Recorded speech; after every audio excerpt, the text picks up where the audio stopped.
এত সব রান্নার আয়োজন কোনো বিয়েবাড়ি বা জমকালো অনুষ্ঠানের নয়, সমাজের অসহায় ছিন্নমূল, প্রতিবন্ধী আর হতদরিদ্রদের মেহমানদারির জন্যই বিশাল এই আয়োজন।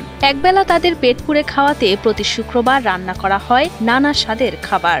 এরা খুব যত্ন সহকারে আদরের সাথে মেহমান খানা দেয় আমাকে।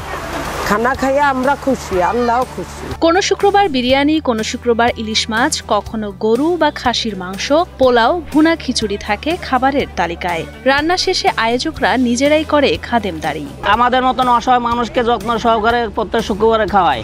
100 করে গরু গোশ, 100 করে মুরগি, 100 করে খাসি, 100 করে হয়তো মাছ দিল। গোশ, খিচুড়ি ভাত দেয়, কুড়োর গোশ দেয়, গরুর গোশ দেয়। শুক্রবার সকাল থেকেই শুরু হয়ে যায় তোড়জোড়। বাজার থেকে টাটকা মাংস, সবজি, চাল, তেল, মশলা কিনে আনা হয়। তারপর নিজেরাই কেটে ধুয়ে মশলা বেটে শুরু করেন রান্না। প্রথমে আমরা 2-4-5 কেজি চাউল দিয়ে আয়োজনটা শুরু করেছিলাম। এখন আল্লাহর রহমতে এবং আপনাদের দোয়ায় আমরা প্রায় 25 কেজি চাউল দিয়ে আজকে আমাদের আয়োজন। আমরা প্রথমে 50-60 জন মেহমান দিয়ে শুরু করেছিলাম। আজকে সেই মেহমানদারির সংখ্যা দাঁড়িয়েছে 150 থেকে 200। ব্যতিক্রমী এই আয়োজন চোখে পড়বে নড়াইল পৌর শহরের পুরাতন বাস টার্মিনাল সংলগ্ন হাসি প্লাজার সামনে। প্রায় 40 সপ্তাহ আগে এ প্লাজার স্থানীয় 4 জন ব্যবসায়ী নিজেদের উদ্যোগে শুরু করেন এমন আয়োজন। প্রত্যেক শুক্রবারের দিনে খাবার খায়। আল্লাহর কাছে তারা ভালো থাকুক, আমরা শুকরিয়া আদায় করি যে আল্লাহ তাদেরকে ভালো রাখুক। আমরা প্রত্যেক শুক্রবারও অনেকে আসে, আমি অনেক সময় আসতে পারি না, সবাই আমরা খাই।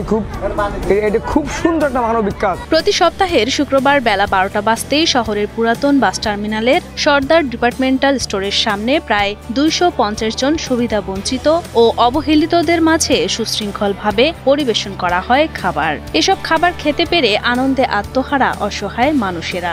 আসলে আমাদের এই যে মেহমানদারির উদ্দেশ্য এবং লক্ষ্য হচ্ছে যে এইটা তো আমরা গরিব এবং অসহায় সমাজের ছিন্নমূল মানুষদের জন্য আমরা এই মেহমানদারি করি, এবং এটা হচ্ছে যে মহান আল্লাহর সন্তুষ্টি এবং রাজি খুশির জন্যই আমাদের এই উদ্দেশ্য, এবং আমাদের এই লক্ষ্য হচ্ছে যে এটা যে পরবর্তীতে মানুষ যাতে এটা দেখে অসহায় মানুষদের সাহায্যের জন্য এগিয়ে আসে। আমরা কয়েকজন প্রথমে এটা শুরুর একটা চিন্তাভাবনা করি যে প্রতি শুক্রবারে আমরা যারা পথচারী আছে, হতদরিদ্র আছে, বা বিভিন্ন মসজিদের সামনে যারা শুক্রবারে ভিক্ষা করে বা যারা ইজি বাইক চালায়, শুক্রবারে দেখা যাচ্ছে যে খাওয়ার জায়গা পাচ্ছে না, এরকম লোকদেরকে খাওয়ানোর জন্য আমরা একটা চিন্তাভাবনা করি। তখন থেকে আসলে আজ থেকে প্রায় 40 সপ্তাহ আগের ঘটনা এটা। তখন আমরা শুরু করছিলাম আমাদের টার্মিনাল মসজিদের সামনে, একদম গুটি কয়েক লোক আর কি সেখানে আমরা ছিলাম আর কি, যুক্ত ছিলাম। মহান আল্লাহর সন্তুষ্টির জন্যই মানবিক এই কার্যক্রম শুরু করেন বলে জানান আয়োজকরা। এই মেহমানদারি বংশ পরম্পরায় চলমান থাকবে বলে আশা তাদের।